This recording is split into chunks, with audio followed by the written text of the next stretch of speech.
Good morning. Thank you all for joining us today for this event. Let me be the first to welcome you to our symposium, Tax Advice for the Second Obama Administration. My name is Margot Parmenter, and I am the editor-in-chief of the Pepperdine Law Review, who, along with Tax Analysts, is co-sponsoring this event.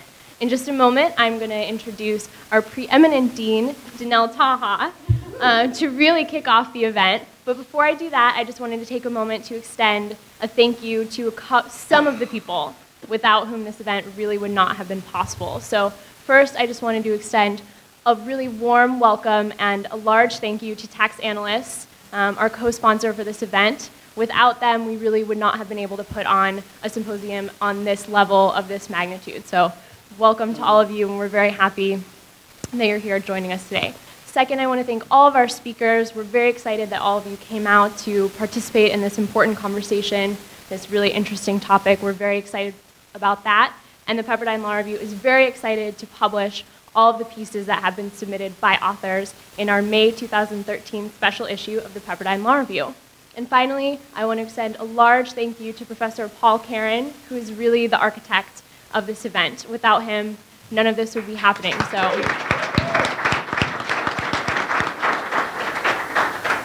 And without further ado, Dean Tacha. Thank you, Margot, and that's an example of the kind of great Pepperdine students that we have. Thank you, Margot. I want to also say thank you to Michael Wood, who has been the symposium coordinator and done just a magnificent job. Well, welcome to Pepperdine, welcome to Malibu, and welcome to a law school that is really on the rise. We are so proud to have you with us today.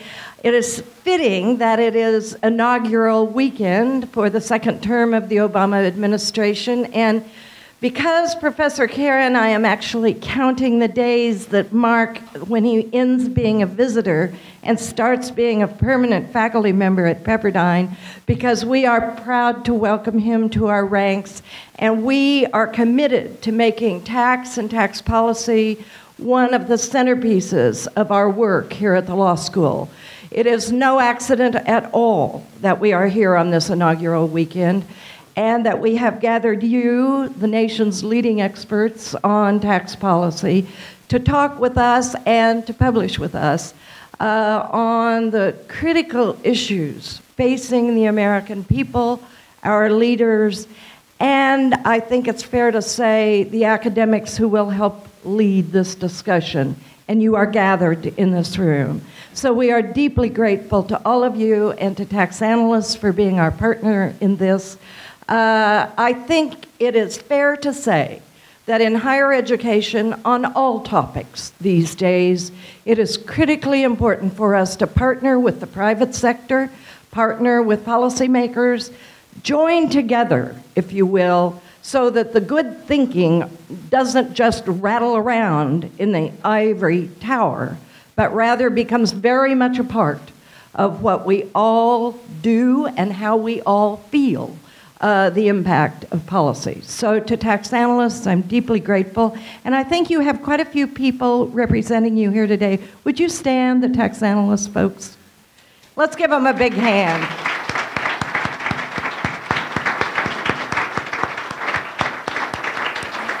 And now it is my distinct pleasure to introduce the other dean, the Dean of Tax Analysts, Christopher Bergin, who has been, I think it's fair to say, one of the most prodigious writers on tax policy, both in hard copy and on blogs. He seems to know everything about tax, which to a sort of garden variety Article 3 judge seems kind of amazing.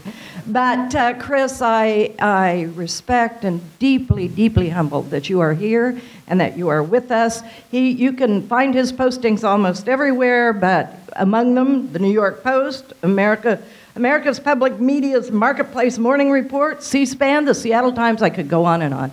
But today, it's the Pepperdine Law Review, and we're delighted to have you.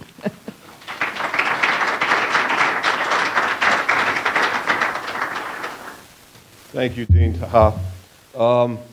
Whatever I know about federal tax, not sure how much that is, I learned from people in this room who you're going to hear from. Thank you again, Dean. Thanks to our co-sponsors, the Pepperdine Law Review, for your warm welcome and most gracious hospitality. I want to thank Margot and Michael specifically. You folks have made this so easy for us, and we have brought several people with us from Virginia today. Thank you. It's been a breeze. And my thanks again to Professor Paul Caron. We've worked together for some years, and this is his brainchild, and we're happy to sort of hook our wagon onto it. Thank you, Paul. On behalf of tax analysts, I can say for all of us, it's wonderful to be in this wonderful place. Now, I knew about this wonderful place because I lived in California for about 5 years in a prior life, but I must tell you, I've forgotten how beautiful it truly is. And thank you, Dean, for the weather that you arranged. You're welcome. Because it's gorgeous. So, good morning. I bring you greetings from Washington, D.C., which is where we work. At least as far as tax policy and tax politics goes, they've gone crazy. And I've been doing this for more than 30 years. I've never seen them this crazy. And that's why Tax Analysts is thrilled to be co-sponsoring this conference, because Washington needs all the help it can get. And it's not going to get it from inside the Beltway. That's become apparent. And there's a terrific lineup here, as the Dean has stated. There are some real luminaries in this room that you're going to hear from today, which is why I'm going to get out of the way very quickly. And I guarantee you, you will enjoy what they have to say. And what they have to say is very important. Now, for those of you who may not know who Tax Analysts is, we are a nonprofit organization that have worked for more than 40 years, actually headed towards 50, for tax systems that are fair, simple, and economically efficient. And we also work for tax administration that is transparent, which has gotten us into more than a few scrapes with the Internal Revenue Service over the years, using the Freedom of Information Act. If you look in the case law of the Freedom of Information Act, you will see most of the cases have our name on it. And now we're bringing that transparency campaign into the states with some acceptance, and some not so good. Tax Analysts is also a global publisher of tax news and analysis and commentary used by more than 250,000 tax professionals around the world. We are relentlessly in the pursuit of truth when it comes to our journalism. From the halls of Congress, to state judges around the country, to international policymakers, even to the White House, our experts are cited as providers of essential information. You will hear from several of them today. It's also a very cool place to work. So, as you said, Margo, without further ado, Professor Paul Caron.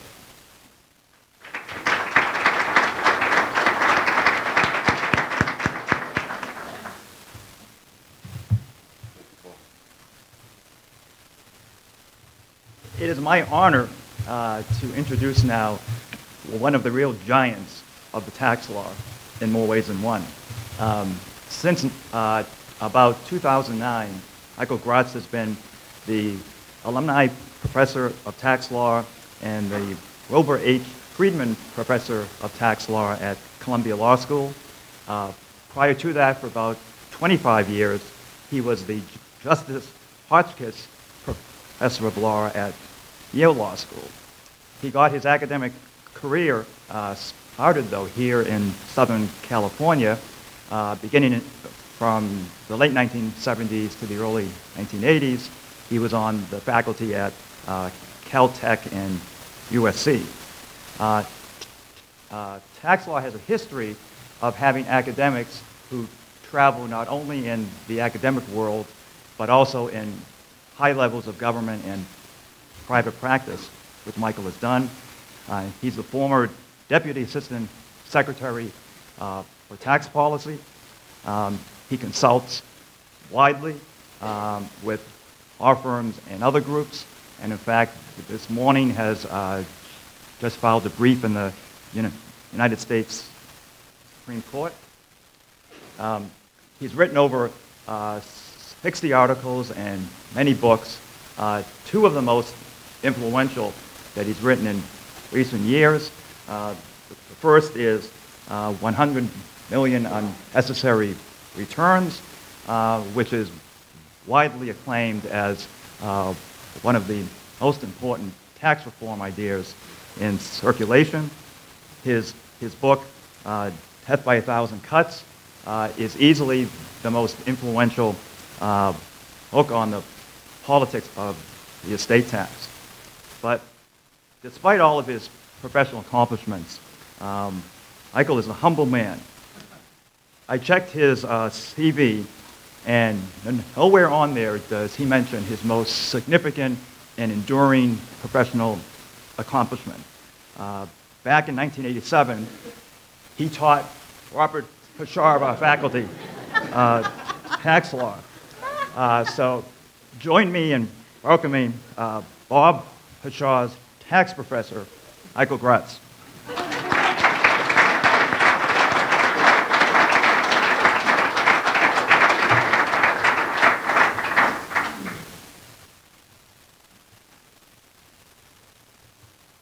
Thank you, Paul. It is a great pleasure to be introduced by the man who, along with tax analysts, serves as, I think, the greatest public servant to the tax professional community through his blog.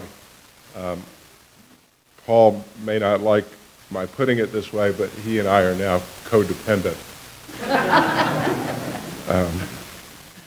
And I want to thank Dean Tacha and the Pepperdine Law School and the Pepperdine Law Review for sponsoring this conference, and especially to Paul and Michael Wood, who did make things remarkably easy for everybody. And I am looking forward to the panels for the rest of the day with many of my good friends and colleagues, and I think it's a great session that has been planned. So you've asked for our tax advice for a second Obama administration, and I will certainly get to that. But I want to begin by noting that this year marks the 100th anniversary. We are celebrating, if that is the right word, the 100th anniversary of the modern U.S. income tax. Then, as now, economists played a particularly large role in shaping this nation's understanding and furthering the enactment of the income tax. Lawyers then, less so. So let me mention two economists, both founders and early presidents of the American Economics Association. The first was Richard T. Ely, who in a 1988 book described the income tax, quote, as the fairest tax ever devised. The second was Columbia's Edwin Seligman, who argued that the income tax was essential, quote, to round out the existing system in the direction of greater justice. Elliot Brownlee, who is the most important tax historian of this era, described the crucial role of economists in helping to, quote, shift the discourse over taxation to an emphasis on a moderate redistribution of the tax burden.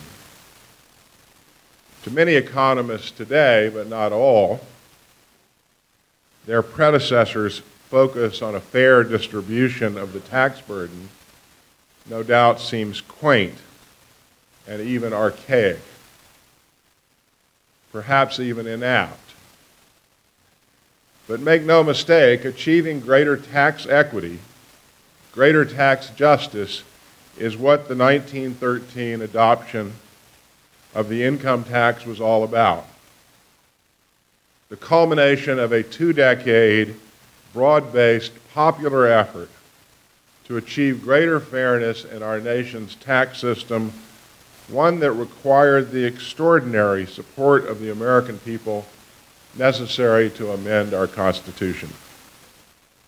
Enactment of the 16th Amendment, of course, did not end the debate.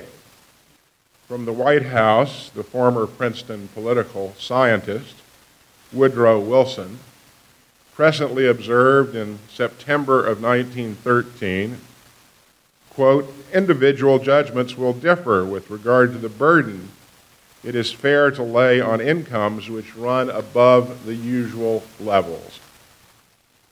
as we have witnessed last month in the debate over the fiscal cliff. A century later, those differences and those judgments remain at the center of U.S. political debate. Now, if we were to ask one of our students, why does the U.S. have an income tax? They would no doubt respond, because we need the money.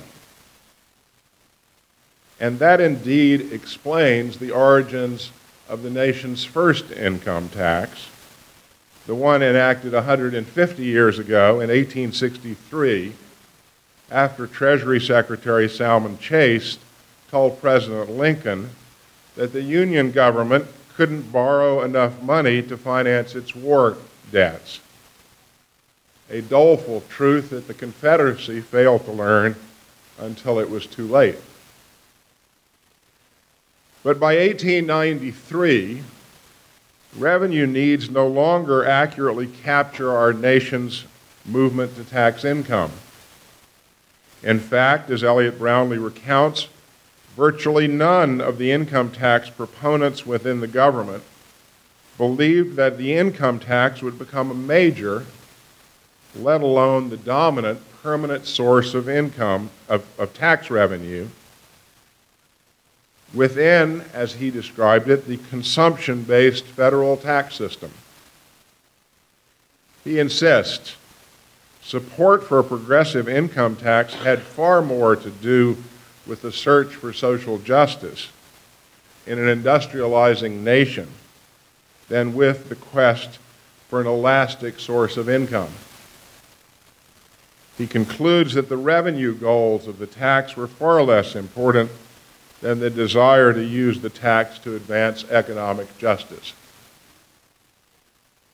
The income tax enacted in 1913 was both less progressive and less ambitious in its revenue goals than the previous Civil War income tax, or the 1984 income tax, which had been struck down by a conservative Supreme Court in the Pollock case.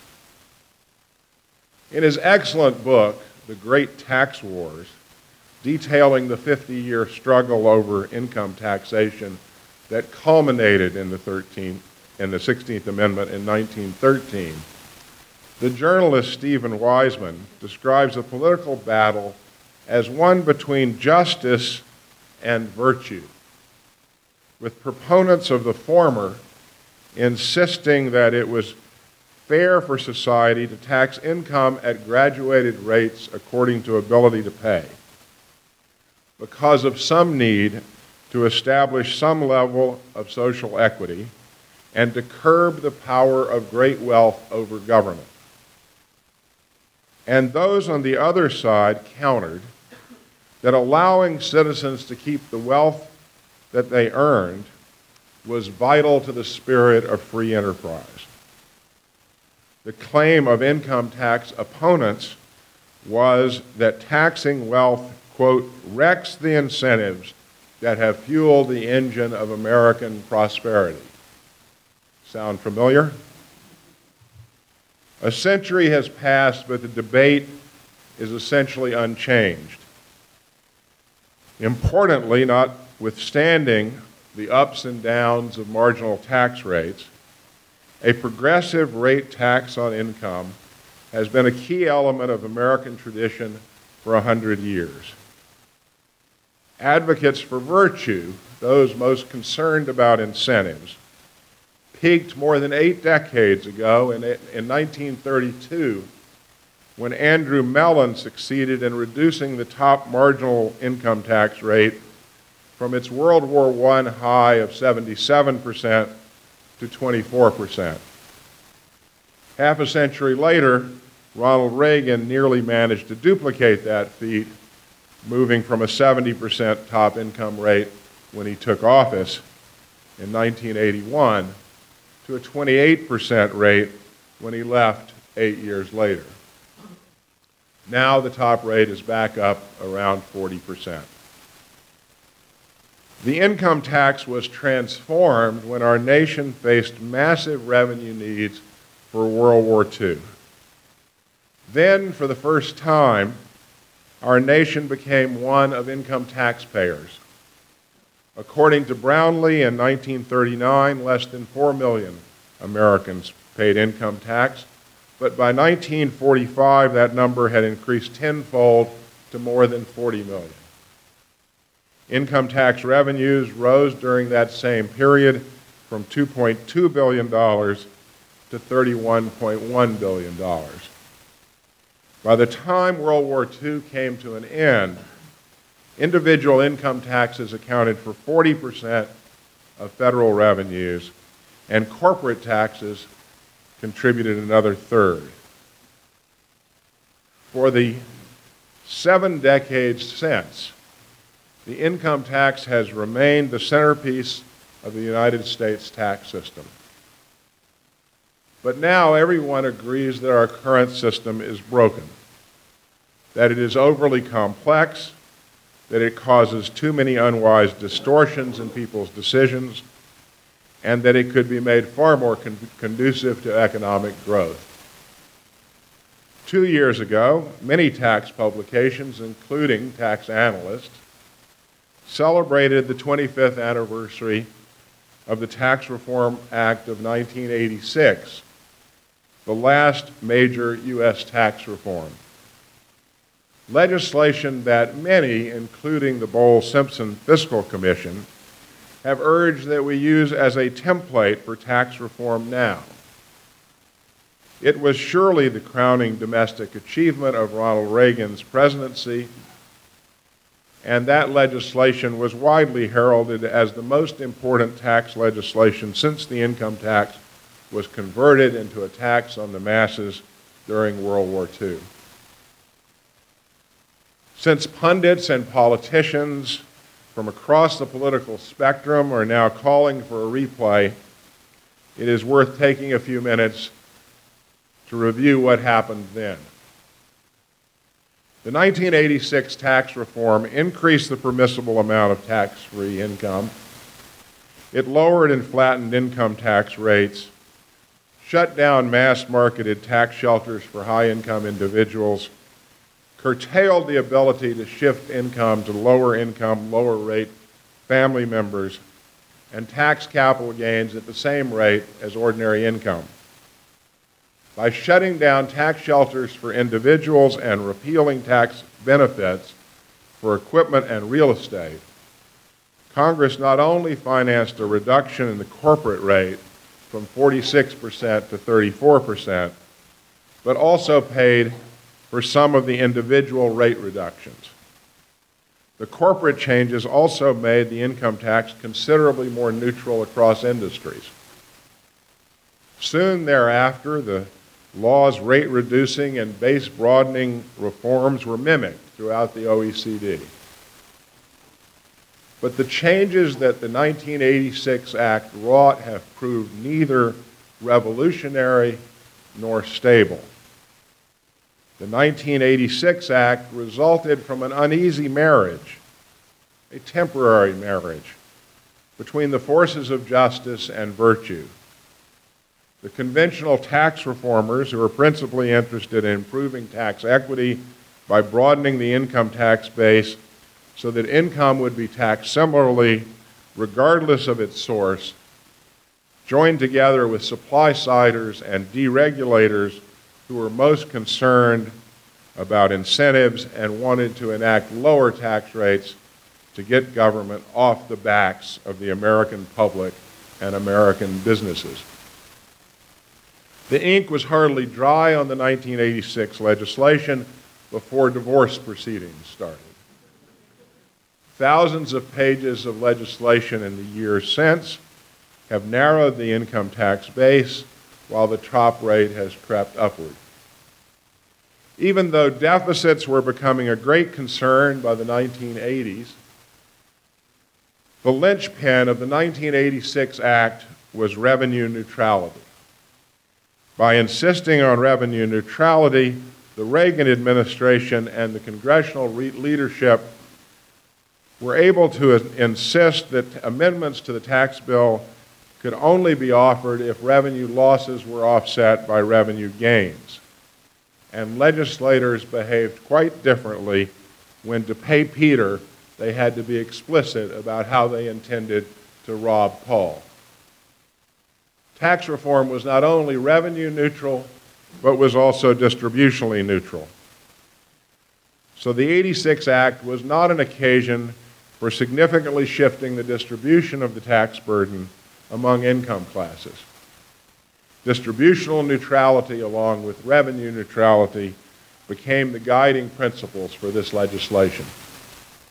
Most importantly, Ronald Reagan rejected almost unanimous calls from economists and some law professors to move away from income taxation to taxing consumption. Today, conditions are very different. First, neither revenue neutrality nor distributional neutrality will likely suffice for very long. Given the size of the national debt and projected increases in that debt for the near and long-term future, it seems essential for tax reform to be capable of producing additional revenues going forward. But since this state adopted Proposition 13 35 years ago, antipathy to taxes has served as the glue that has held the Republican coalition together. So revenue increasing tax reform will be extremely difficult, if not impossible, politically. Second, given the rise in inequality, especially the increase in the shares of income and wealth concentrated at the very top, some of our political leaders will not be willing to settle for distributional neutrality even after the fiscal cliff settlement. They will argue that tax reform should make the federal income tax more progressive. Third, and very importantly, there is no pot of gold from which to finance tax reform. In 1986, as I have said, repeal of tax benefits for investment in plant and equipment and limitations on individual tax shelters, along with the elimination of lower rates for capital gains, financed much of the rate reduction for both individuals and corporations. Now, however, given the internationalization of economic activity and increased competition from abroad, repeating the 1986 Act's reliance on increased taxation of corporate income is not, in my view, possible. Corporations and others holding large amounts of capital move money quickly and easily around the world, making it much more difficult for any nation, including the United States, to tax their income. And because of large pools of private capital, including sovereign wealth funds and private equity funds, large partnerships now account for an unusually large share of business income. And this further complicates the quest for business tax reform. Technological advances also allow the ownership of valuable intellectual property to be moved around the world with the click of a mouse, and financial innovation, along with differences in tax rules among nations, facilitate tax planning opportunities. The interdependence of the world economy makes trying to impose high income tax rates on multinational corporations and business partnerships counterproductive. Deductions flock to high-rate countries, income flocks to low-rate countries. There is only so much the United States can do unilaterally to address this problem. In order to attract capital to create better conditions for American workers and businesses, the United States must be an attractive place for both foreign and domestic investors. And American companies need to be positioned to take full advantage of the global markets for goods and services, labor and capital. I have come to believe that absent broad international agreement and cooperation among countries, foregoing international tax competition, a transformation that does not seem on anyone's horizon. A low statutory corporate tax rate is essential. This year we have the highest statutory rate in the developed world. The substantive difficulties of designing sound corporate income tax policies for today's global economy are difficult enough, but taking political considerations into account makes the task positively Herculean. Corporate income taxes are popular with the public despite the virtually unanimous view among tax policy analysts that the corporate tax is a bad tax economically. It is child's play to characterize large corporations, especially large multinational corporations, as villains. This is probably why the public seems to love a tax that economists hate. But high tax rates on corporate income in today's global economy are a bad way to achieve either economic growth or to obtain and maintain progressivity in the distribution of the tax burden. So the corporate tax should not, and as a practical matter will not, be able to be used to finance tax cuts for individuals. At most, reforming corporate income taxation will itself be revenue neutral. Nor can tax reform be financed through more borrowing. That was George Bush's trick back in 2001, and it has been all used up. That year, Alan Greenspan famously told Congress that our surpluses in the years ahead were so high that we would have to pay off all of our national debt and the government would have to start investing in corporate stock, an idea that he abhorred. Well, the good news is that problem has been solved. Our national debt is now larger as a share of our economy than at any time since World War II, and then 95% of our debt was owed to Americans. This time, there is no pot of gold to finance tax reform unless it is hiding somewhere under a rainbow. People talk about broadening the tax base and lowering the tax rate, but here is the ugly truth. The 1986 legislation did not induce Congress to forsake the income tax as its blunt instrument to serve non-revenue raising purposes. Presidents and members of Congress from both parties continue to act as if an income tax credit or deduction is the best prescription for virtually every economic and social policy our nation faces. In the process, the Internal Revenue Service has become the administrator of many of the nation's most important spending purposes. And if you doubt this, I commend to you the most recent tax legislation. To keep track, as we know, of all these tax benefits, the government publishes a list of so-called tax expenditures, a list which has almost doubled since 1986. And we know that once enacted, no matter how ineffective or distortive, these expenditures tend to stay in place. Their total cost in lost revenues is estimated to exceed $1 trillion a year. But here is the rub. These are not just narrow special interest tax loopholes. The biggest items are tax breaks widely available to broad segments of the general public. The largest tax expenditures are very popular. Tax advantages for employees, payments for health insurance and retirement savings, deductions for home mortgage interest, state and local tax deductions, charitable contributions, low and zero rate on capital gains. No politician likes to admit it, but if tax reform is to be financed by broadening the income tax base, these are the tax breaks that will have to be eliminated or at least sharply curtailed.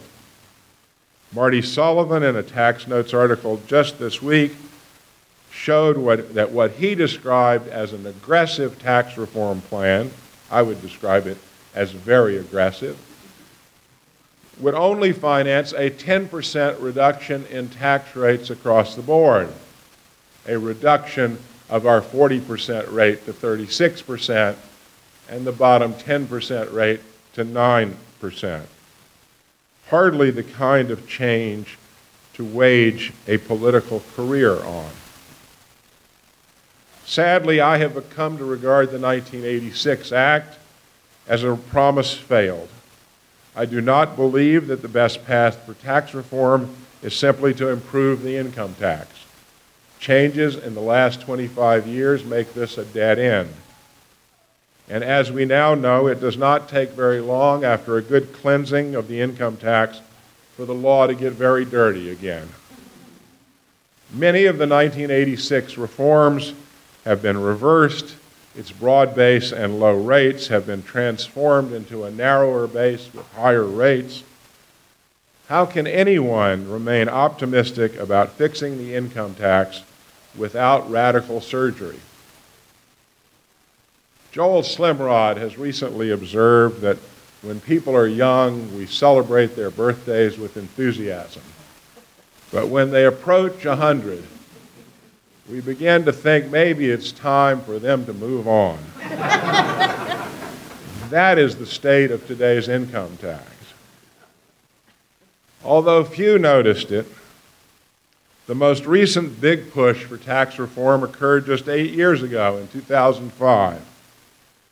2 weeks before his second inauguration, in January of that year, George W. Bush established a 9-person tax reform panel headed by former Senators John Breaux and Connie Mack, Republican of Florida and a Democrat from Louisiana, to fulfill Bush's campaign promise to lead a bipartisan effort to reform and simplify the nation's tax law. The panel's 272-page report, issued in November of 2005, endorsed either and 5 minutes remaining, maybe I'll take 6 or 7. You may not get me out of here in 5, but no more than that. The panel endorsed a comprehensive income tax reform, or alternatively a tax model on David Bradford's X tax, which it called a growth and investment tax, which had also a scheduler tax on capital income. In 2006, a few months after the report was issued, John Breaux was in the Oval Office and he was opening cabinets, and George Bush asked him, "John, what are you doing?" Breaux said, "I'm looking for my panel's report, Mr. President." He was right. This report had disappeared into oblivion. But in fact, the panel's report injected some needed political and practical reality into our tax reform conversation. And I want to emphasize 2 of its most important conclusions. First, after careful consideration, this quite conservative panel rejected both the flat tax and a national sales tax, the 2 most popular ideas with House Republicans. In doing so, the panel concluded that continuing to tax capital income was essential for the American people to regard any tax reform as fair. Second, and equally importantly, the panel concluded that any consumption tax must be border adjusted to function properly, that regardless of the economics, border adjustments were essential to tax compliance, a conclusion I agree with. Then, surprisingly, the panel endorsed a unique form of consumption tax, as I said, a form of David Bradford's X tax, that would not only have to be enacted by Congress, but that would require renegotiation of all of our income tax treaties and our trade treaties. This, I think, was a colossal mistake that inevitably consigned this panel's recommendation to history's dustbin. Today's tax reform challenge is daunting: to reduce deficits and debt in the long run and simultaneously to achieve a fair distribution of the tax burden promoting our nation's economic growth. The fundamental problem is that in today's international economy, the United States can no longer afford to rely so heavily on income taxation to finance federal expenditures. Our nation needs a better and new tax system, one that is simpler, fair, and much more conducive to economic growth. No one who has read my work will be surprised what my advice is for the second Obama administration. Ironically, or perhaps magically, it is to return our nation's tax system to look more like the one in 1913. The United States is a low-tax country, but we are not a low-income tax country. Our income tax takes a share of economic output similar to other nations. The big difference is that we are the only OECD nation without a national-level tax on sales of goods and services. Reforming the income tax will do nothing to change this fundamental economic disadvantage. After the Second World War, when the United States had virtually all the money there was, with Europe and Japan in a shambles, and China beginning to enter a dark communist period, even a horrible tax system with income tax rates up to 91% could not impede our success in that world's economy. This century, we can no longer afford to so hobble ourselves. We need to restructure our tax system if we want to succeed in today's global economy. I have shown that it is quite practical to combine a tax on sales of goods and services with an income tax on higher income individuals that is at least as progressive as current law and that raises at least as much revenue. We need to reunite virtue with justice by moving back toward the mix of consumption and income taxes that we had in 1913. I have shown how this can be done in my book, 100 Million Unnecessary Returns. With a grant from the Pew Charitable Trust, the Tax Policy Center has estimated my plan. Here is what they concluded. A 12% tax on sales of goods and services, 12.3%, could fund a $100,000 exemption from the income tax, removing more than 150 million Americans from the income tax rolls, making this system revenue neutral with a distribution of the tax burden similar to that of current law, with a 15% corporate income tax rate, could be accomplished with an income tax rate of 16% on income between $100,000 and $200,000, 25.5% on income above $200,000. After the fiscal cliff legislation, which they did not take into account, needless to say, you might need another 30% rate on incomes above $350,000 to $400,000.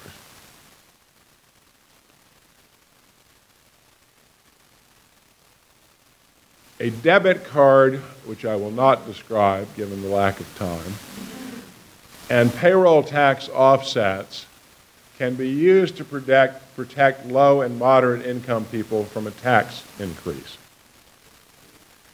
Small businesses with $1 million or less of sales can be exempt from having to collect the goods and services tax. And I was very happy when the Tax Policy Center found that this plan would reduce 111 million tax returns. I would have been a bit embarrassed had it been 95. Gearing up to implement such a consumption tax might take the IRS and businesses up to 2 years. But experience elsewhere shows that during this interval, Americans would accelerate their purchases of large consumer ticket items such as cars and appliances, providing a short-term boost to our economy. Over the longer term, such a tax reform would make the United States a much more favorable place for investment, savings, and economic growth. Most Americans would owe no tax at all on their savings, and everyone would face lower tax rates on savings and investments. The vast majority of Americans would never again have to deal with the IRS. This tax reform would also make the U.S. a much more attractive place for corporate and other business investments. Importantly, and unlike other consumption taxes that have captured so many economists' imagination, my plan fits well with international arrangements. This system would solve the problem caused by international tax planning by multinational corporations, and consistent with our obligations under trade treaties, it would tax imports and exempt exports, yielding hundreds of billions of dollars of revenue to the U.S. Treasury in the decade ahead. By returning the income tax to its pre-World War II role as a relatively small tax on a thin slice of upper-income Americans, there would be no temptation for Congress to continue to use tax breaks as if they were the solution to America's social and economic problems. We have tried that and it doesn't work. The 1986 Act gave our income tax a good cleansing, but its ink had hardly dried before Congress started enacting new tax breaks and raising rates. A replay is simply inadequate now to address our nation's economic and fiscal challenges. A dramatic reform that uses a goods and services tax to reduce our nation's reliance on income taxation, I believe, is the only path forward that will once again accommodate both virtue and justice and enhance economic growth without abandoning tax equity. What we need now is a major overhaul of our nation's tax system, not just another oil change and lubrication. Thank you.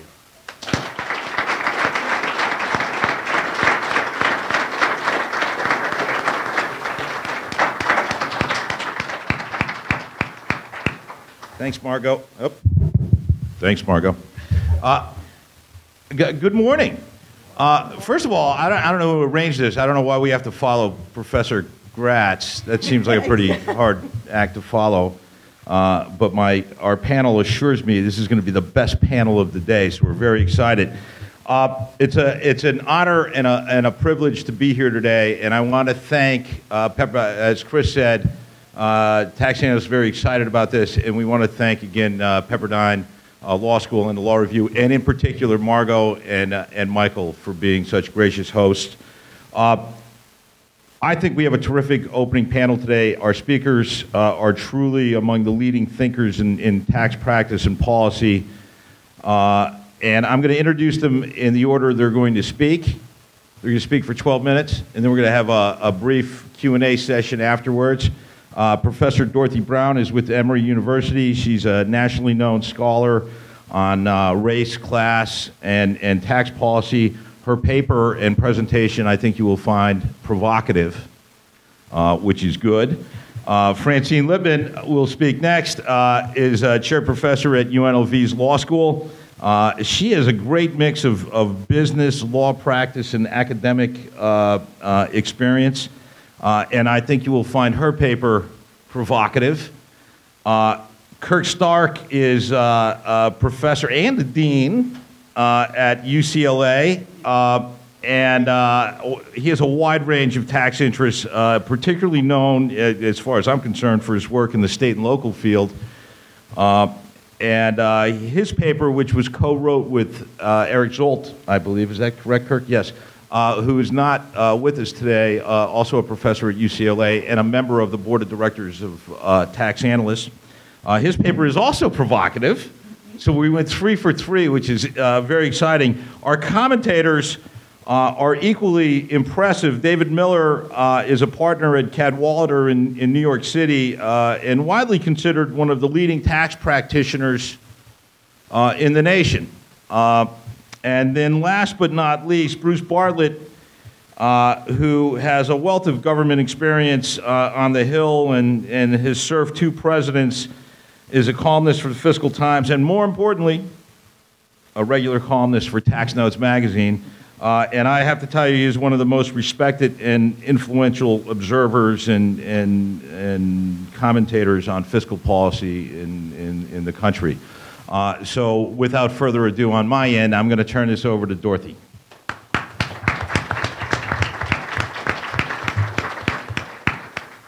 Thank you. I'd also like to thank Dean Tacha and the faculty at Pepperdine Law School, especially my former colleague, Paul Caron, for inviting me to participate in this very exciting symposium. I also have to thank the symposium editor extraordinaire, Michael Wood, who I've decided I will not do any other symposia until they put him on a consulting contract, because he has run the most efficient process I have ever seen. I am in awe.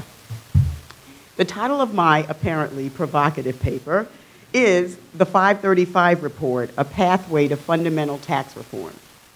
Recently, both houses of Congress voted for, and the president signed, the continuation of the Bush tax cuts for all but the highest income wage earners.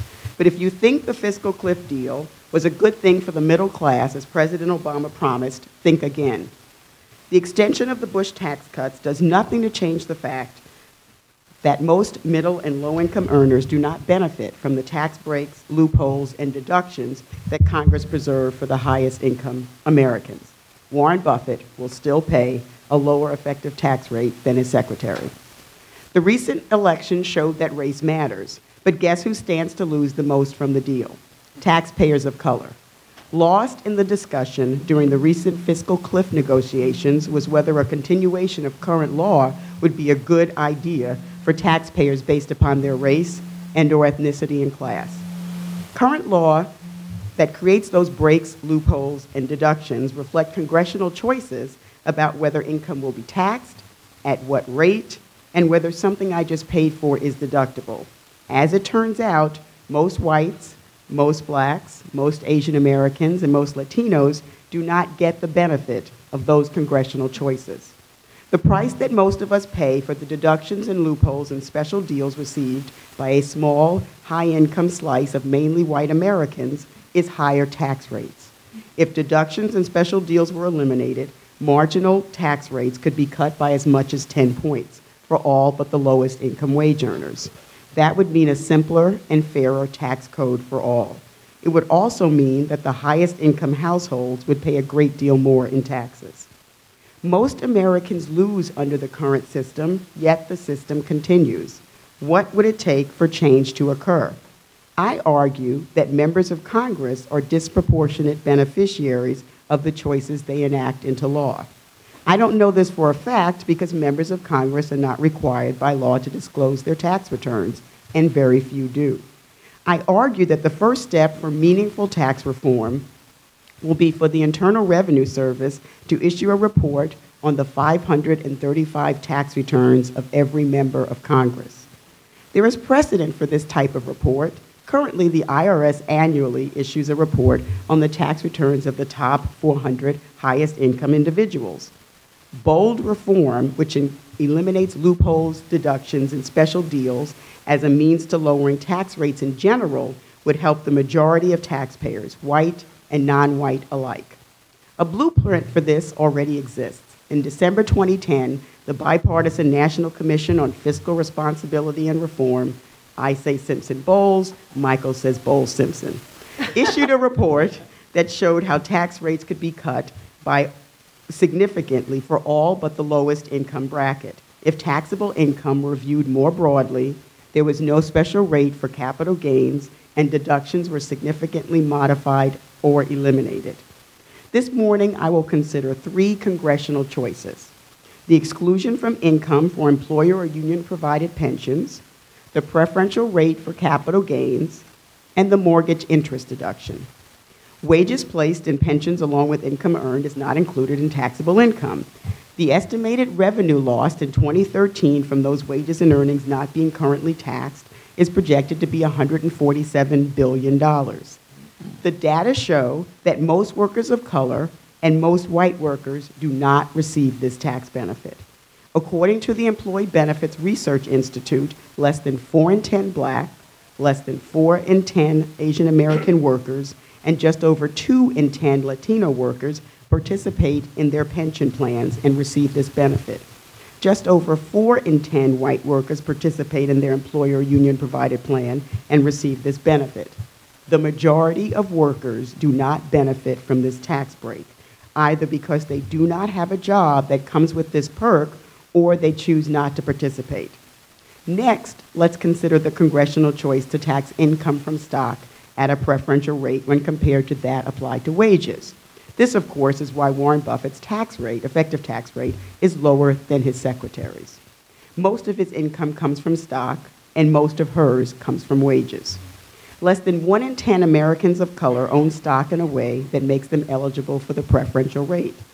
Less than 2 in 10 white Americans own stock in a way that makes them eligible for the preferential rate. In 2012, 71% of capital gains and corporate dividends went to the top 1% of American households. The majority of Americans never pay the low preferential rate associated with stock ownership. Next, I consider the congressional choice to allow a tax deduction for mortgage interest, which you can receive on up to 2 homes as long as your mortgage doesn't exceed $1 million. For 2013, the estimated revenue loss is expected to be almost $90 billion. By comparison, the entire HUD budget is less than $50 billion. 2/3 of Americans do not itemize deductions and get no tax advantage from any choice Congress makes with respect to deductions. The majority of blacks and Latinos are not homeowners and are not eligible for the mortgage interest deduction. A recent study showed that only 29% of all tax returns filed claimed a mortgage interest deduction. While the majority of whites and Asian Americans are homeowners, the majority of Americans never receive the benefit of this deduction. My tax reform proposal is similar to, but more aggressive than, Simpson-Bowles. I argue for repeal of exclusions, like the wages placed in employer-provided pensions. Simpson-Bowles does not. Wages placed in employer-provided pension should be included in employees' gross income and taxed when earned. I argue that income from stock should be subject to the same rate of tax as income from wages. Simpson-Bowles shows that marginal tax rates can be lowest if income from stock is taxed at the same rate as income from wages. While Simpson-Bowles argues for converting the mortgage interest deduction into a tax credit and limiting the maximum amount of a mortgage to $500,000, I argue for its repeal. The majority of taxpayers are not eligible for any of these tax breaks. They should be repealed in exchange for lowering tax rates by up to 10 percentage points, which would benefit most taxpayers. Finally, I know my timekeeper is happy I said that. Finally, we get to the hardest part. How could my proposal ever become law? Conventional wisdom says that Congress passes laws to benefit the rich because the rich are the primary source of their campaign contribution. If that's true, then we should never expect change. We have a classic collective action problem. The rich are a relatively small, yet highly motivated group versus the general public, which is diffuse and not engaged or focused. What we need is what political scientists call a focusing event. That focusing event will be the issuance of and media coverage surrounding the 535 report. The 535 report, which I am proposing, will be a study of the IRS undertakes of congressional tax returns with the notion of examining the tax returns and comparing them to how Americans generally take deductions or don't take deductions, looking at how Congress behaves on their tax returns versus the average American. The IRS, as you know, publishes statistics of income on all tax returns, and we can then compare the percent of congressional beneficiaries with the percent of ordinary Americans who benefit from the various loopholes, special tax rates, and deductions. I predict that after the 535 report is released, the public will get angry. And Congress, even more concerned about primary challengers, will embrace tax reform that is good for most Americans, even if it is bad for them. I conclude on an optimistic note. The recent presidential election saw a successful hedge fund manager lose. Money can't buy everything. Fundamental tax reform is still possible. Thank you. Thank you, Dorothy. Francine, you are up. Good morning. Sorry, law review students. I too want to echo all the thank yous. Michael Wood and your team, you've been hardworking, detail-oriented, diligent, and excellent at nudging and herding the cats. These attributes will serve you well for the rest of your lives. And I can think of no better role model in these attributes than Paul Caron, the tax prof. His blog has actually created a cyberspace community that has advanced my own work and put me in touch with people across the globe. So thank you, Paul, for your unbelievable, tireless, unrelenting work.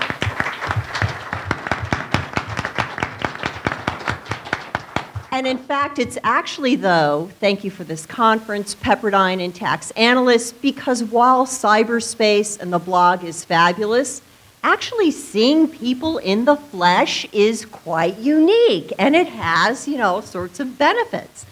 Pepperdine University and Tax Analysts, thank you for your generosity. And Pepperdine, thank you so much for bringing Paul Caron to the Pacific time zone. We appreciate that. I am really looking forward to talking to you about my topic today. And I'm not going to talk as much about tax to a room of tax experts. I want to talk about a different topic. But I have been thinking about researching and writing in an area of access to tax justice. And I also have had the privilege of doing this. And I encourage each and every one of you in this room, especially the Law Review Symposium students who are now in the overflow room, to think actively about engaging in providing pro bono tax service. The good news is, and the bad news is, there are countless clients. While it doesn't pay to get into your pocketbook, it will enrich you for the rest of your lives. So what is tax justice? Well, Congress, for the last many decades, has enacted billions, hundreds of billions of dollars of tax provisions through the Internal Revenue Code that are providing justice. These provisions are diverse and many, including the first-time home buyers credit, economic stimulus, the earned income tax credit, which is the primary focus of my work and also of this paper. So, how have we been doing on the earned income tax credit? As you may or may not know, the earned income tax credit is the largest and most successful cash assistance program to the working poor. So, I'm going to use it. I'm going to use that four-letter word that nobody used during the campaign debates, nobody used during the election, and many poor poverty law experts were very concerned. Some, though, have argued that economic inequality and income inequality is a way to spin it, is a way to sell this, because we don't want the middle class to go to war against the poor over limited resources. But I want to talk about poverty, and I've been spending a lot of time looking at the statistics because they are alarming. 1 in 6 Americans live in poverty in this country. 46.2 million individuals. That is the highest number in the history of this country. The good news I can tell you is the 2011 statistics as compared to the 2010 statistics we did not increase statistically, so we have come to a plateau, hopefully maybe for a moment in time.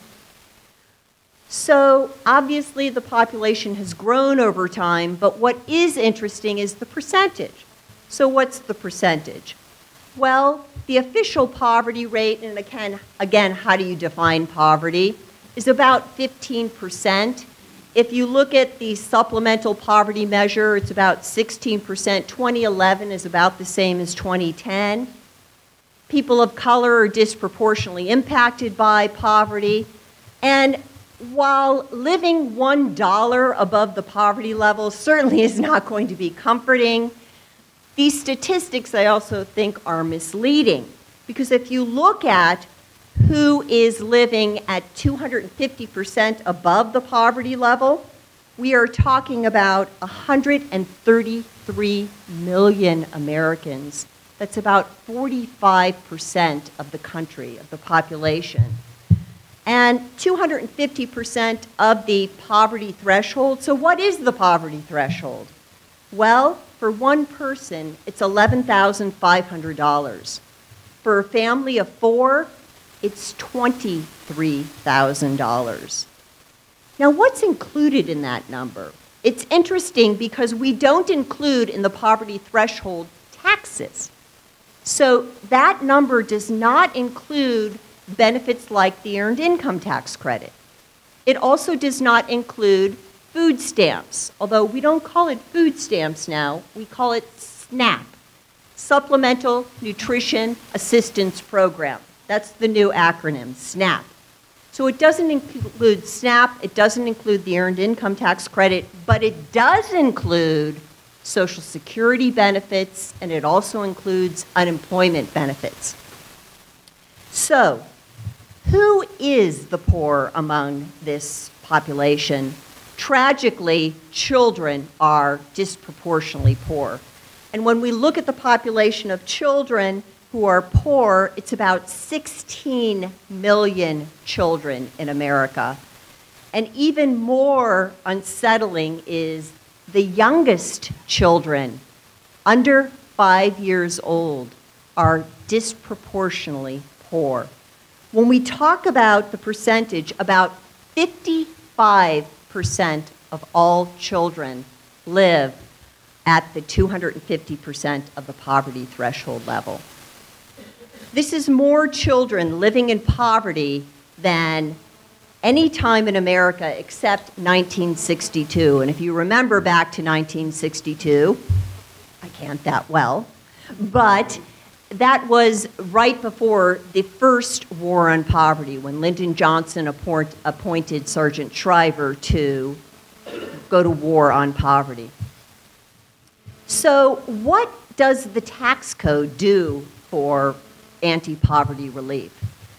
Social Security is actually the largest anti-poverty relief program in the country. It lifts out of poverty 15 million seniors and about 1.1 million children, as well as some adults who are not elders. So about 22 million individuals are lifted out of poverty by Social Security benefits.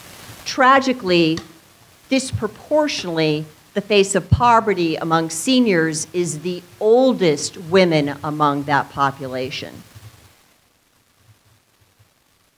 So what about tax code for eliminating poverty, especially among children? As I said, the elephant in the room, the anti-poverty solution here, to the extent it's working, is the Earned Income Tax Credit. The Earned Income Tax Credit ties dollar for dollar anti-poverty relief to work. So this is part of our work to welfare program, or welfare to work program.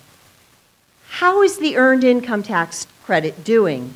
Well, the Earned Income Tax Credit, while it is, this is hard to believe, the Earned Income Tax Credit is almost 40 years old. It will celebrate its 40th anniversary it was enacted in 1976. In 2012, 26.5 million Americans received the Earned Income Tax Credit, $61 billion. The average refund was $2,200.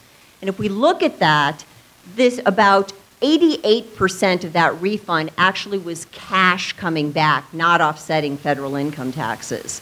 It lifted 5.7 million individuals out of poverty, including 3.1 million children. By comparison, SNAP, or food stamps, lifted 4 million individuals out of poverty, including 1.7 million children. So what has happened with tax reform? Well, the good news is, in the most recent Tax Act, we did not lose the enhancements to the Earned Income Tax Credit that President Obama enacted, and those were basically increasing the Earned Income Tax Credit for families with 3 or more children and mitigating to a certain extent the marriage penalty and the earned income tax. The good news is we did not lose those benefits, but they have only been extended through 2017. In addition, as we all know, Social Security benefits were not reduced, although that was certainly on the table to a certain extent. So my advice to President Obama, and my tax paper that will be published in the Symposium goes into a lot more detail about providing access to tax justice and many of the problems in the earned income tax credit, that while Congress can enact the earned income tax credit, we need to get it into the pocketbooks, and I say the pocketbooks of the working poor because the working poor don't have bank accounts typically. So we need to get that to them and let them keep it, not audit them to the extent that they have to pay it back with interest and penalties. So my advice, first piece of advice that I only have time to recount today is, please, President Obama, first, do no harm. We must preserve the anti-poverty relief in the tax code. While it certainly would be wonderful if these individuals don't have to pay, don't have to actually file tax returns and get their relief for the tax system and get it automatically by not having to pay regressive Social Security taxes, we're using the tax system to deliver these benefits. So let's first do no harm. Let's maintain and continue to improve the earned income tax credit. And please, Social Security benefits. Without Social Security benefits, about 44% of all seniors would live in poverty. We must preserve these benefits. And as John F. Kennedy said, if a free society cannot help the many who are poor, it cannot save the few who are rich. Thank you. Thank you, Francine. Now we're going to hear from Dean Stark from UCLA. Thank you very much. Michael, of course, is wonderful. We've heard how wonderful he is. But I also want to thank, especially as I begin here, my co-author, Eric Zolt, for not being here, thereby enabling me to blame him for any and all shortcomings associated. In fact, I think I have his cell phone number here if anybody wants it. So our project is a project that's in its infancy, really. As you will see, it very much peters out at the end. We've done a lot of digging in the data about the middle class, and we have some only very preliminary and tentative things to say about what we've discovered in this process. Our focus is really on two key developments in American economic life over the past several years. The first is what many people call middle class decline. This is meant to describe the economic stagnation and job polarization and diminished economic opportunities that are available to many middle-tier households, especially over the past 10 to 15 years. And then the other development that we want to focus on is the very substantial long-term reduction in the tax burden on the middle class over the past 30 years. And it's, in our view, considering these two things together sort of tees up a predicament that Congress and the President will face in confronting tax reform over the coming months and coming years. So let me start out with some data. When we talk about the middle class and middle class decline, I would really encourage you to take a look at this wonderful August 2012 study published by the Pew Center, The Lost Decade of the Middle Class, that really gives us a very nice snapshot as of that moment in time on middle class households. And I'd like to focus your attention here on a couple things in these figures. First, these are just sort of telling us who the middle class is. One of the things, if you get a chance to look at our paper, is that it's useful to think about alternative definitions of the middle class. This Pew study uses an approach that Tony Atkinson, in a paper on defining the middle class, describes this as an income boundaries approach. So if you look at those figures there, what you'll see is that 39,000 to 118,000, those boundaries represent 67% and 200% of median household income for 2010. So that's the main thing to point out, is that by reference to these income boundaries, the middle class can both expand or decline over time. It's not a fixed size. So that's just one kind of conceptual approach to defining the middle class. And you'll notice here that from 2000 to 2010, we have a reduction in the income of the middle class over that 10-year period. So let's take a little bit closer look at that. And here's where we see that the size of the middle class actually, they can't overflow. Are you there? My apologies. So, yeah, so the size of the middle class actually declined. This is a 30-year trend, a decline in the size of the middle class. Again, the size here determined by reference to the 67 to 100% figures. You can see it goes from 60% down to 50%. And that's a function of what many economists have studied, this notion of job polarization. That during economic downturns, we have a loss of employment opportunities, and then the recovery over the past 30 years, recoveries from recessions, have oftentimes featured what's sometimes called a jobless recovery and a polarization of economic opportunities, more opportunities in the upper class and the lower class, fewer opportunities in the middle class.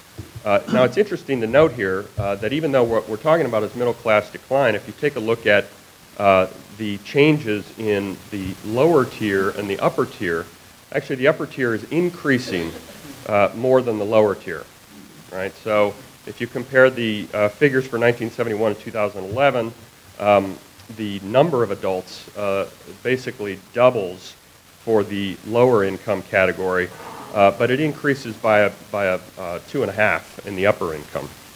So this is, again, just kind of setting the stage, giving you a little sense of how the middle class has fared economically over the past 40 years. Here's some figures regarding the median household income of the middle tier and net worth. Of course, what you're seeing there is in the 21st century, hardship evidenced here through some hard economic data. And then that perspective is shared, not surprisingly, by those individuals who self-identify as middle class. So one of the nice things about the Pew study is that it not only looks at a great deal of census data, they also have a survey where they ask individuals if they believe themselves to be middle class, and then ask them several questions, including this one: do you think a middle class lifestyle is harder to maintain? 85% believe that to be true. I'll skip over this in the interest of time.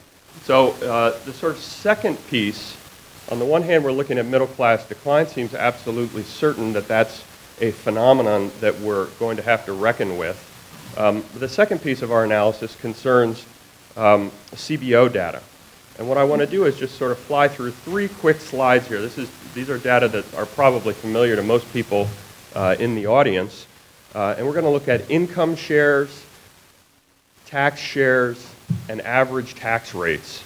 And you can see here that the same trends that we saw in the Pew data are also evident in the CBO data, which is a skewing of the income distribution in favor of the top quintile. Of course, there's even a more significant skewing within the top quintile for the top decile, top 1%. But you can clearly see here what we were talking about before with the job polarization and increased income inequality over this period of time. However, the figures are not quite as dramatic as we saw in the Pew study, because here we're using what Tony Atkinson refers to as the fixed size approach. The middle 60% doesn't change in its relative size compared to the, it's 60% is 60%. So we're not talking about a diminishing number of households over time, unlike the Pew study. Now compare these reductions in income shares, which you can see is roughly, it depends on whether you look at 2007 or 2009. That's why I put that in there. But it's 8 percentage points, 4 percentage points down for the middle 60. Then we look at the tax shares, and the tax shares are substantially lower than what we saw in the reduction of income shares.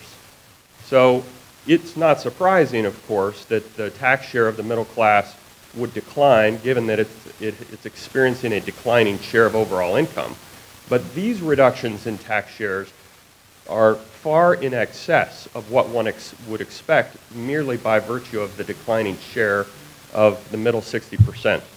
Right? And then we look at average tax rates, and you can see some even more dramatic figures. For all taxes, an average tax rate of 18.3% in 1979 down to 11%. And then look at the income tax, 7.2 in 1979 to 1.1 in 2009. So what we've seen over this 31-year period is a very substantial structural reduction in tax burdens on the middle class. And that to us is, presents this sort of predicament or dilemma or difficulty that policymakers are going to have to face in confronting tax reform. This is the phenomenon, I think, that beautifully captures this nice little cartoon here that Larry Bartels includes in his book, in his article, Homer Gets a Tax Cut. Really what we've been talking about over the past 30 years is middle-class tax cuts have been the political grease that make possible tax cuts for the top quintile. Middle-class tax cuts, these data seem to suggest, are durable. Tax cuts for the top quintile come and go. We've turned our backs on tax cuts for the top quintile in the Clinton administration and then most recently with the fiscal cliff legislation. But those tax cuts for the middle class, we don't really repudiate tax cuts for the middle class. Once they're there for good. And our question, this is what we're struggling with at this point, and this is the point at which I will, in 60 seconds or less, make a few outlandish statements, is that the time may have arrived when we really need to reckon with this notion of middle-class tax relief. It's hard to imagine a more popular 4 words than middle-class tax relief. But in our view, this is a long-standing bipartisan festival that is worth reconsidering at this important juncture for the American fiscal system, in part because of concerns about the long-term fiscal stability of the country. That's argument number 1. Argument number 2 is a point about political arguments in favor of shared sacrifice. Frankly, I think a lot of the tax reforms that we would like to see that would raise revenue on the top quintile or the top decile, things like carried interest, for example, those things politically are incredibly difficult to accomplish. But once there is a credible possibility of a substantial increase in middle-class tax burdens, then we might start to take seriously some of these other reforms affecting high-income households. And then finally, I think this is an underdeveloped point that, and I'm already over my time, but it's worth thinking harder about how changes in the tax system over the past 30 years may have actually contributed to price pressure on the middle-class consumption bundle, especially for things like healthcare, housing, and education. These are the things that middle-class anxiety is sort of made of, and the tax system is partly to blame for inflation in those sectors of the economy. So thank you to Michael Wood. I want to give him a big hug when I see him again, and thank you all for hearing me out. Thank you, Kirk. Next, do you want David? Do you want to go up there, or do you want to talk from your seat? I'll just stay here. All right, David's going to speak from his seat.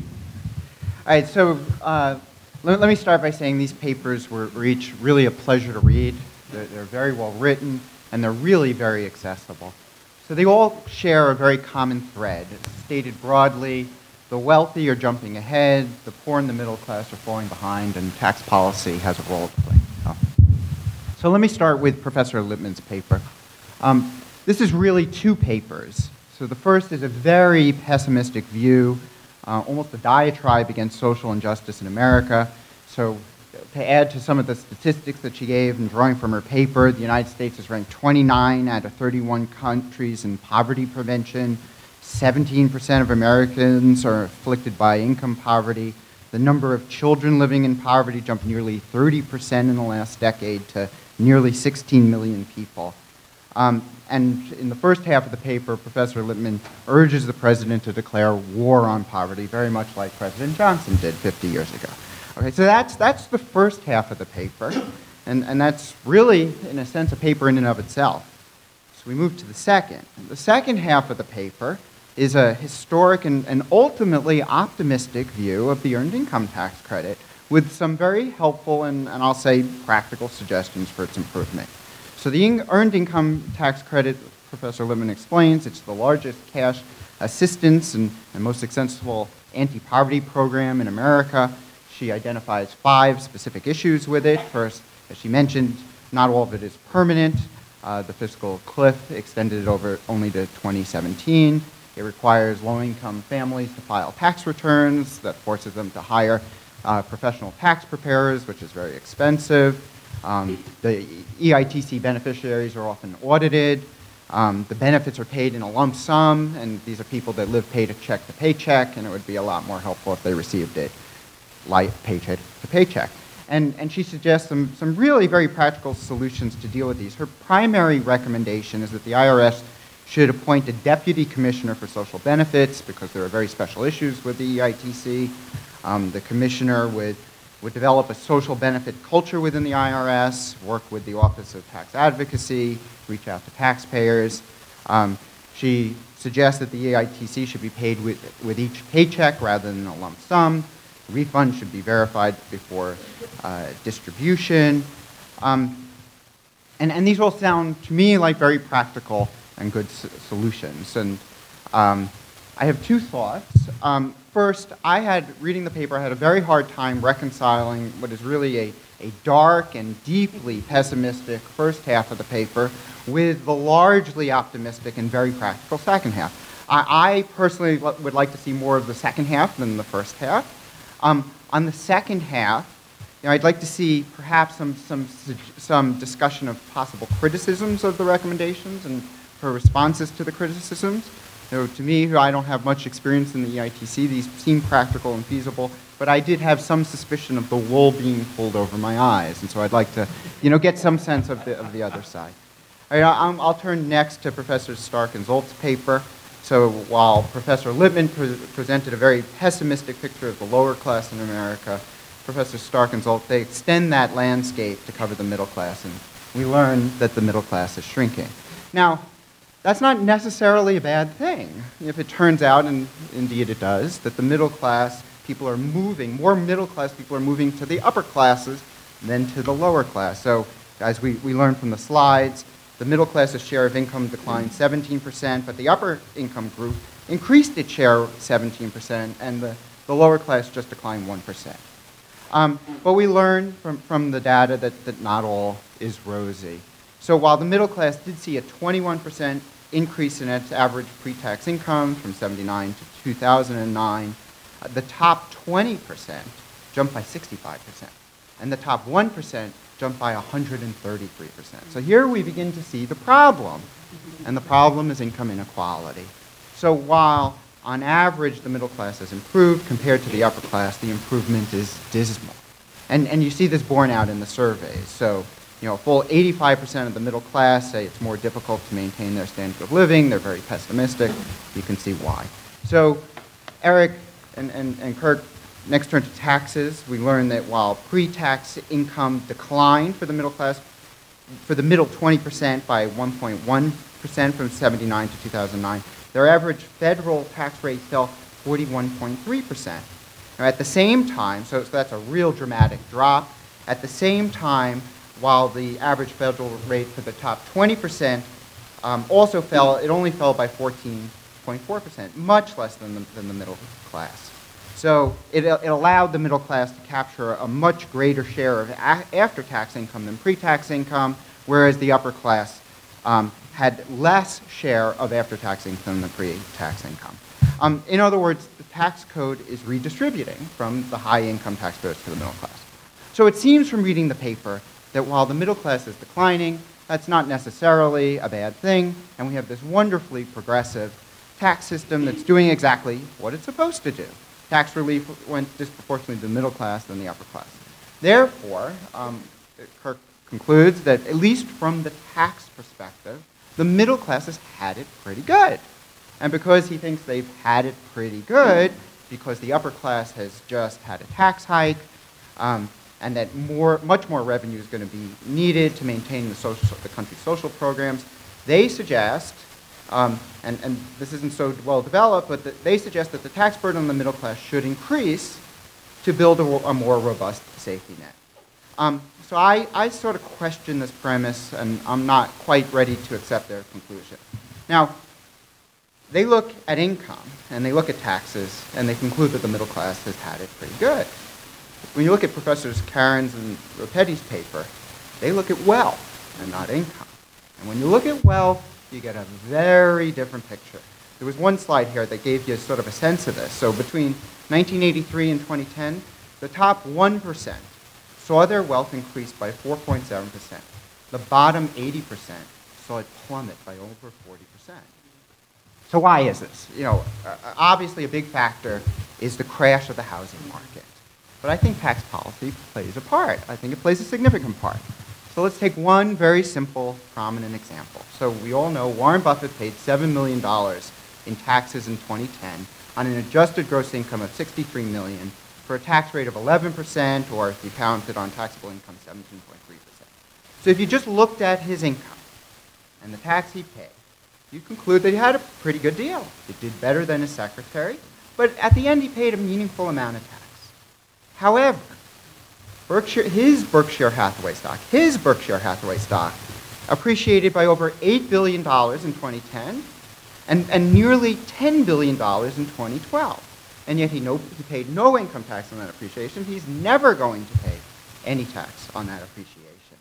So while his effective tax rate seems to be 17.3% of his taxable income, it is much, much lower than 0.1%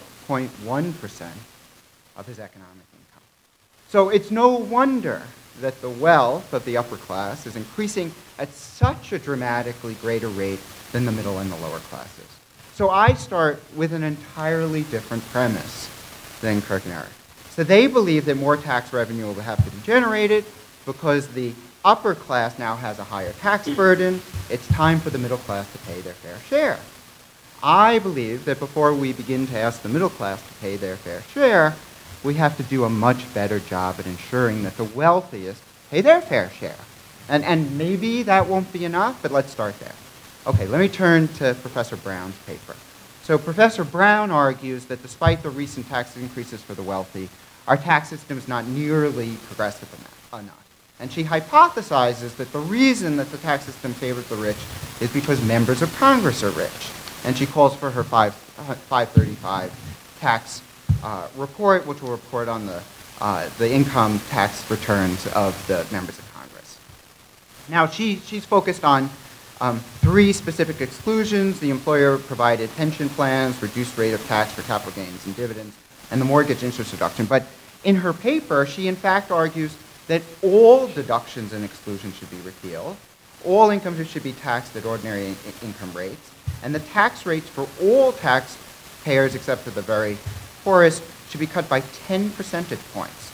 And she says these changes will mean a simpler and fairer tax code, and that the highest income households will pay a great deal more in taxes. So I'll start by saying that Professor Brown and I are like-minded. So we both believe that the tax system is not nearly progressive enough.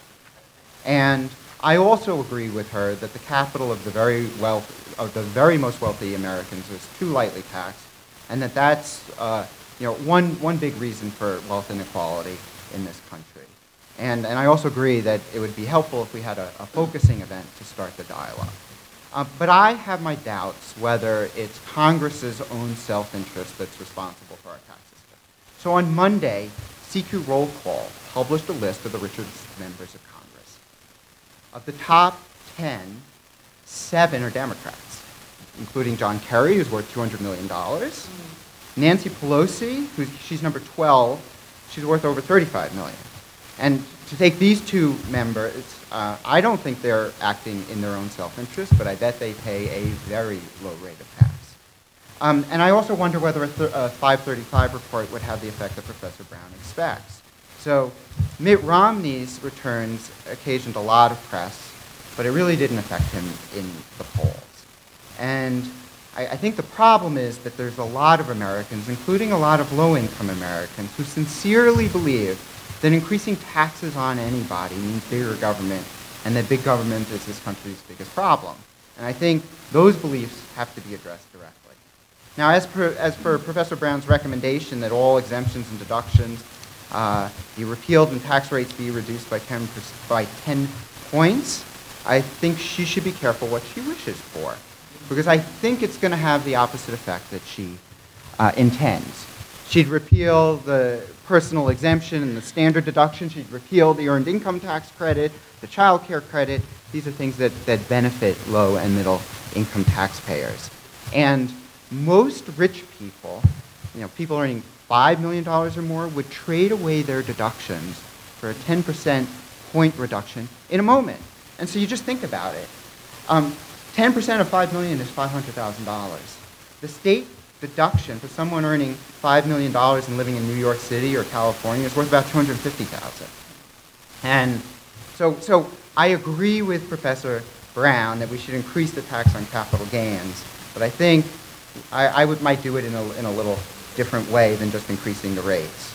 So I think the real key, as some of you know, the real key to denting income inequality is really to dent wealth inequality and tax the wealthiest people in a manner, on the wealth that today is untaxed. So I've suggested a mark-to-market system for the wealthiest 0.1% Americans. It would raise $2 billion from Warren Buffett in 2012 alone.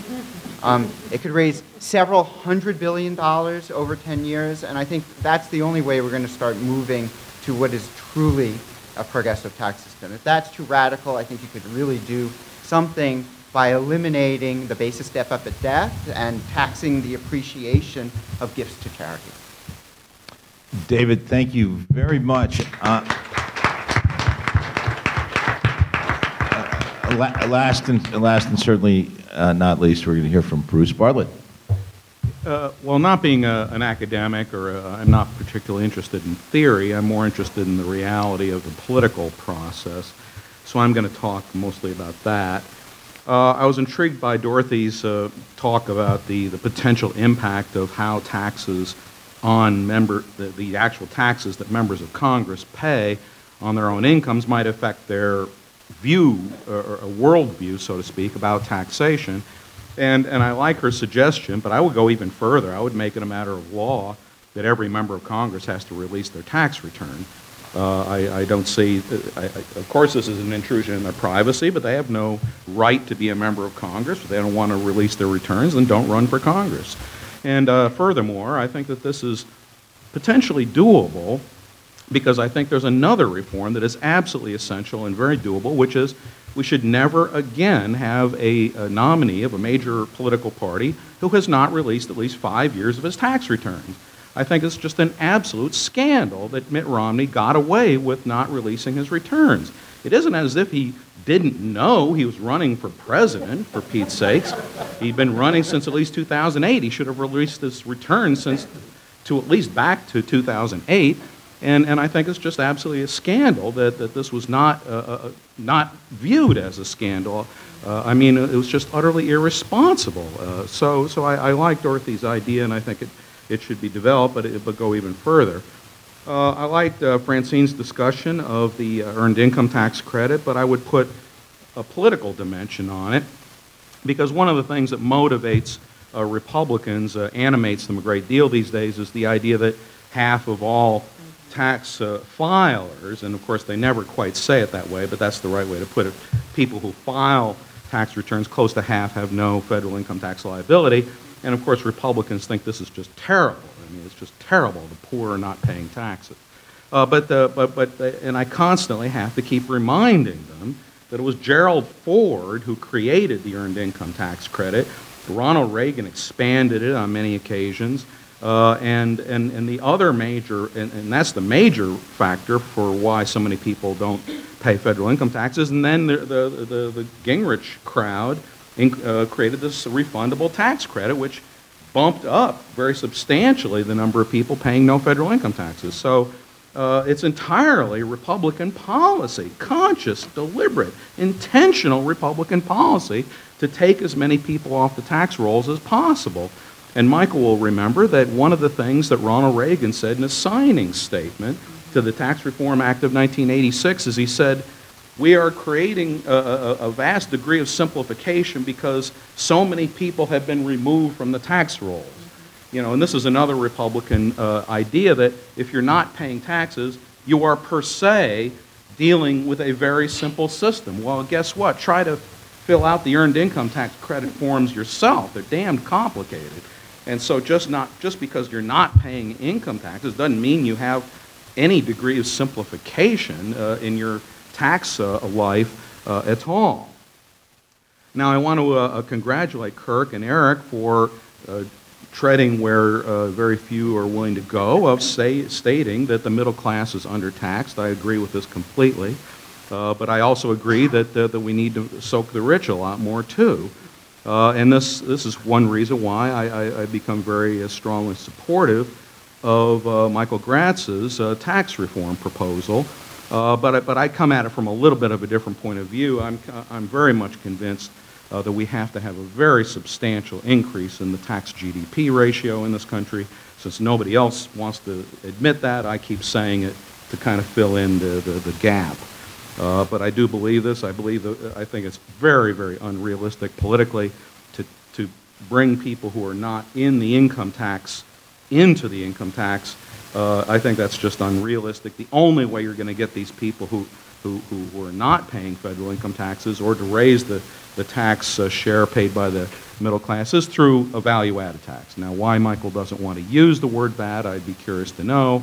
But we can call it a goods and services tax, as they do in Australia and Canada, and that's fine with me. I don't care. It's a political question. Now, personally, I would just institute a VAT and use it for deficit reduction. I'd be the only person who would ever vote for that. So realistically, it's going to have to be done as a reform, as a revenue-neutral reform, and I hope Michael gets support for his idea because I like it. Because I think that one of these days, we're going to have to do something far more meaningful than has been done on the tax side to deal with our deficit problem. I do think the politics of this is going to change eventually, because if you go back to, say, the 80s, the deficit reductions and tax increases, Ronald Reagan signed into law 11 major tax increases. He signed into law the largest state-level tax increase in American history when he was governor of this state. I think the politics will change if economists know anything about what the hell they're talking about, i.e. that eventually interest rates and inflation will rise from their current abnormally low level. And once a politician can promise that deficit reduction will potentially improve the lives of citizens by reducing interest rates, by reducing inflation, that is what drove the deficit reduction plans of the 1980s. When that happens, there may be the potential of doing something meaningful on the tax side of the budget.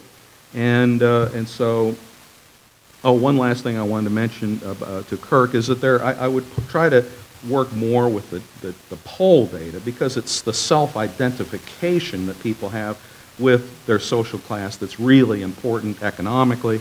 And it's quite remarkable that the polls are very consistent that there are no rich people in this country. Nobody thinks they're rich. I mean, seriously. And there's some good historical data in the General Social Survey, if you haven't looked at it. The New York Times has done some good polling on this. Talked to David Cay Johnston. He led a big project that the New York Times did that did some interesting polling. They did some in-depth polling. I do think that the wealth component has to be brought into this, although I don't know how. The data that we deal with mostly comes from the Survey of Consumer Finances. It's not very good, but one reason why I would support a wealth tax in this country is just so we could get the data. I'm sure that's not a widely shared good idea for doing anything, but nevertheless. So I think I'm just going to stop there. Thank you.